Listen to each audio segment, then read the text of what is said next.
Java coders.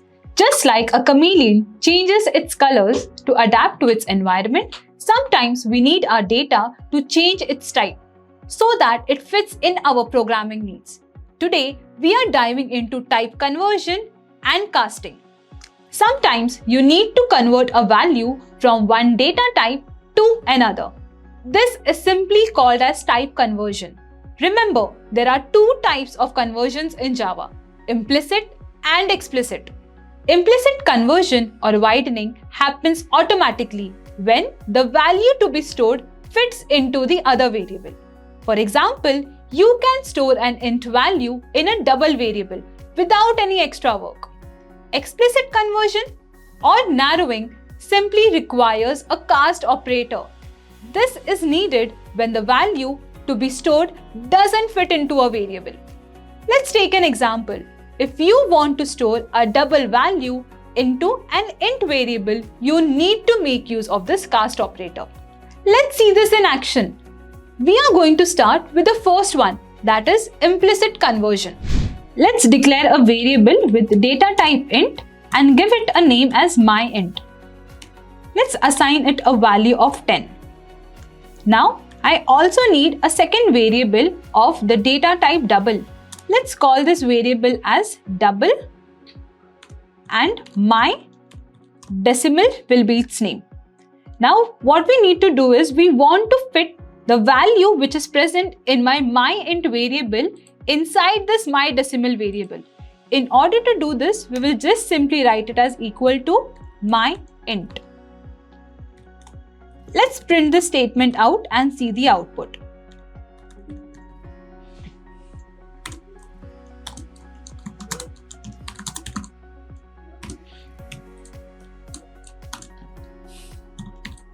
We will print this myDecimal variable.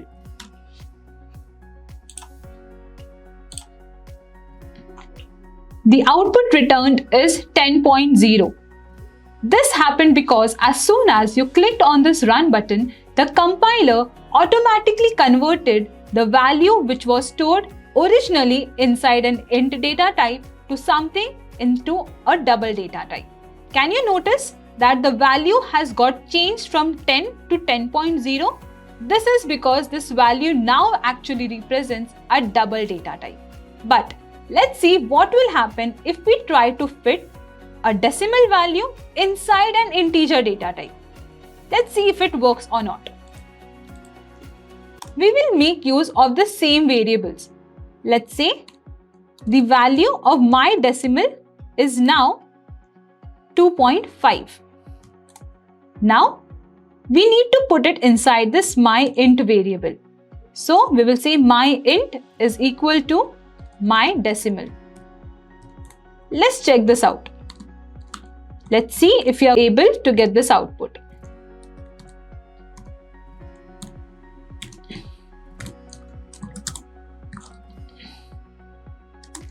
We'll say the new value is, and we will print this myInt variable.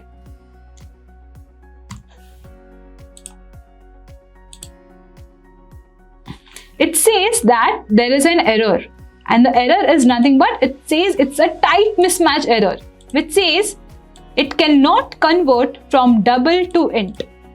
This is the point where we now need to make use of the cast operator and then go ahead to do this conversion. Let's see how we'll make use of this cast operator.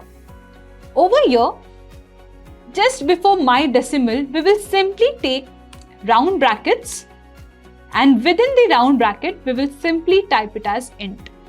Now let us try to run this code. It says the new value is 2. Did you observe this? This decimal value has got converted into an integer value.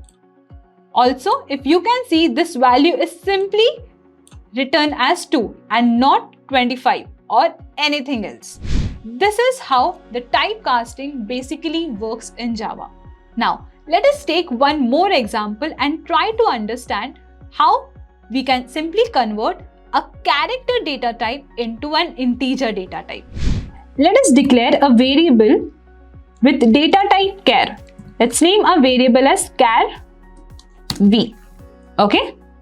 And over here, I just assign it a value as A. Now, what I need to do is I'll use the same myInt variable, and now I have to store this character value inside it. So let's make use of this typecast, and then we will write the variable name. That was char b. Let's try to print this out. And we will say the converted value is, let's print this out. Let's put this quotes here. And here we will type it as myInt. Now, I want you to pause this video for a minute and think what the output is supposed to be. Let's click on the run button. The converted value is 65. Here, what has happened is as soon as you clicked on the run button, the compiler took this value A, which is basically char, and converted and provided us the ASCII value of it, which is equivalent to 65. So that is how we generally do the typecastings in Java. And there you have it. You have just performed some magic tricks with typecasting and conversion. In the next section, we are going to learn about the maths behind Java using different operators.